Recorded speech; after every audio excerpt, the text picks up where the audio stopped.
বন্ধুরা, good morning সবাইকে। তো সবাই কেমন আছো? আশা করি তোমরা সবাই অনেক অনেক অনেক ভালো আছো, সুস্থ আছো। আলহামদুলিল্লাহ আমিও অনেক ভালো আছি, সুস্থ আছি। তার মধ্যে একটু একটু শরীর খারাপ, যেটা হতেই থাকে। আমার প্রায় কিছুদিন ধরেই আমার কিন্তু সর্দি লেগে আছে, বাকি এমনি কিন্তু আলহামদুলিল্লাহ আমি অনেকটাই ভালো আছি। তো আজকে চলে গেছি আমি কিন্তু ফ্রিজের দোকানে চলে গেছি, কারণ আমি ফ্রিজ নিব। তাই ভেবেছিলাম কয়েকদিন থেকেই যে ফ্রিজ নেব, কিন্তু মালদাতে কাজে থাকার কারণে বাড়ি আসা আর হচ্ছিল না। যাই হোক, ফাইনালি কালকে বাড়ি এসেছি। আর আজকে কিন্তু সকাল সকাল ঘুম থেকে উঠেই চলে গিয়েছি ফ্রিজের দোকান, ফ্রিজ নেব বলে। তো এই দোকানটাতে এসে আমি কিন্তু ফ্রিজ দেখছিলাম যে আমি কোন ফ্রিজ নেব। কিন্তু আমরা আগে থেকে ডিসাইড করে রেখেছিলাম যে আমরা এলজি কোম্পানি ছাড়া অন্য কোনো কোম্পানির ফ্রিজ নেব না। তাই জন্য এখানে কিন্তু এলজি কোম্পানির ছোটো ফ্রিজগুলো আমরা দেখছিলাম। চাইলে কিন্তু বড় ফ্রিজও নিতে পারতাম, কিন্তু বড় ফ্রিজ নিয়ে কি হবে, কারণ গ্রামের বাড়িতে তো আমার শ্বশুর শাশুড়ি দুজনেই থাকবে। তাই জন্য কিন্তু একটা ছোট এই সাইজের মিনি ফ্রিজগুলো হলেই হয়ে যাবে। মিনি ফ্রিজগুলো বলতে আবার কিন্তু মিনি ফ্রিজগুলো ছোট যেগুলো পাওয়া যায় সেইগুলো না, এটা মিনি ফ্রিজ মানে 185 লিটারের যেটা পাওয়া যায় এলজি কোম্পানির 5 স্টারের ফ্রিজটা আমরা কিন্তু পছন্দ করেছিলাম।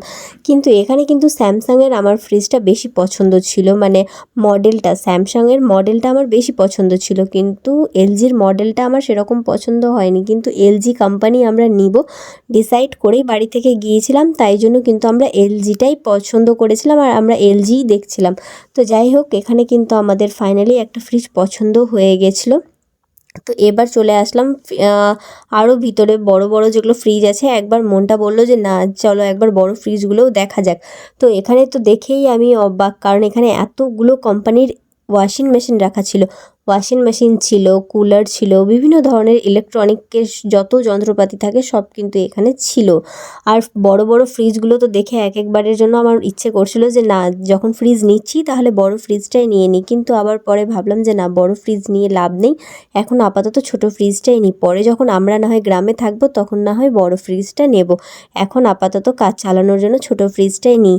কিন্তু আমাদের বাড়িতে কিন্তু অলরেডি একটা ফ্রিজ রয়েছিল, কিন্তু সেই ফ্রিজটা কিছুদিন ধরে বারবার খারাপ হয়ে যাচ্ছিল। 2বার সার্ভিসিং করানো হয়েছে, তারপরেও কিন্তু বারবার খারাপ হয়ে যাচ্ছিল। তাই জন্য এবার ডিসাইড করেছিলাম যে না, আর এটাকে ঠিক করাবো না, চলো এবার গিয়ে নতুন ফ্রিজটা নামাই যাক। তাই কিন্তু রীতিমতো চলে এসেছি ফ্রিজ নিতে। তাই এখানে কিন্তু অনেকগুলো ওয়াশিং মেশিন ছিল, দেখছিলাম। আর আমি ভাবছিলাম মনে মনে এখানে যে কবে যে ওয়াশিং মেশিনগুলো নিব, নিজস্ব গ্রামের বাড়ি কখন ঠিক হবে আর কখন ওয়াশিং মেশিন নিব।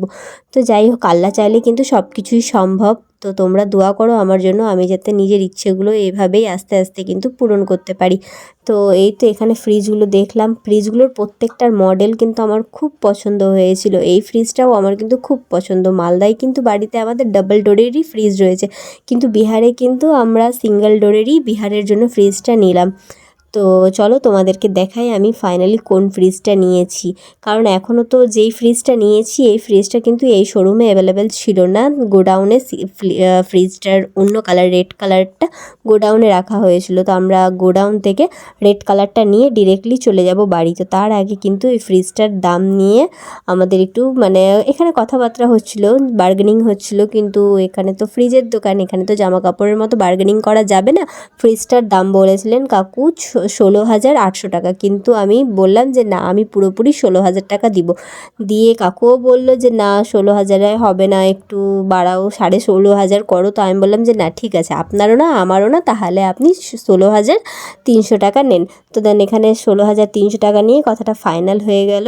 আর আমিও তাড়াতাড়ি করে আমার ফ্রিজটা নিয়ে চলে আসলাম বাড়ি। তো তার আগেই তোমাদেরকে কিছু কথা শেয়ার করি। আমার কিন্তু বাড়িতে যে বললাম ফ্রিজটা রয়েছে, তো সেই ফ্রিজটা কিন্তু এখন তোমাদেরকে ভেতরটাও একদিন দেখাবো, কোনো দিন ব্লগে আমি আমার বাড়ির ফ্রিজটা দেখাবো। আগেকার ফ্রিজটা আমার ওই ফ্রিজটাতে কিন্তু এখন আমি ইউজ করি না। ওই ফ্রিজটাতে কিন্তু এখন জামা কাপড় ঢুকিয়ে দিয়েছি, যেগুলো এক্সট্রা শাড়ি টাড়ি যেগুলো থাকে সেইগুলো কিন্তু ওই পুরাতন ফ্রিজটাতে আমার ঢোকানো আছে।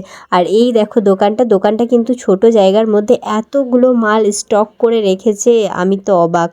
দিয়ে তারপর ফাইনালি গোডাউন থেকে কিন্তু আমাদের ফ্রিজটা নিয়ে নিলাম। আর এখানে টোটোতে বসেছিলাম, একটা টোটো বুক করেছিলাম। টোটোটা কিন্তু আমার ভাসুরেরই ছিল। ভাসুরটা ওখানে, মানে ভাসুরটার বাড়ি যেখানে আমরা ফ্রিজ নিয়েছি সেখানেই। তো ওখান থেকে ফাইনালি ভাসুরটাকে ফোন করে ডেকে নিয়েছিলাম, দিয়ে ভাসুরটা এখানে এসেছিলো। আর এই দেখো আমার মেয়ে, কত সুন্দর লাগছে আমার মেয়েটাকে। এখন ভিডিওতে দেখেই আমাকে মনে হচ্ছে যাই হোক বাদ দাও, ফাইনালি কিন্তু ফ্রিজটা নিয়ে বাড়ি চলে এলাম। বাড়ি আসতে আসতে কিন্তু আমার এখানে খুশিটা আরও ডবল হয়ে গেছিলো। যতই হোক নিজে থেকে যখন কোনো জিনিস করবে দেখবে সেই খুশিটা কিন্তু আলাদা লেভেলেরই থাকে বন্ধুরা। তো এখানে ফাইনালি এই ফ্রিজটাকে খোলা হচ্ছিল, মানে বক্সটাকে খোলা হচ্ছিল। আর দেখো কালারটা কি সুন্দর, তাই না? আমার তো কালারটাও খুব পছন্দ হয়েছিল, কিন্তু ফ্রিজের ভিতরে যে মডেলটা ছিল সেটা একটু আমাকে মানে এই সাইডে আরও একটা ট্রে দিলে পারতো, কিন্তু যাই হোক এমনি কিন্তু আমার খুব পছন্দ। আর এই দেখো এটা হলো আমাদের পুরাতন ফ্রিজ, আর এর মধ্যে কিন্তু এখন জামা কাপড় ঢোকানো আছে। তো বন্ধুরা ভিডিওটা কেমন লাগলো? যদি ভালো লেগে থাকে তাহলে লাইক কমেন্ট শেয়ার আর আমার চ্যানেলটাকে সাবস্ক্রাইব করে দেবেন। আর দেখা হবে খুব তাড়াতাড়ি নতুন আরও একটা ব্লগে। ততক্ষণের জন্য টাটা বাই, সকলে ভালো থাকবে, সুস্থ থাকবে।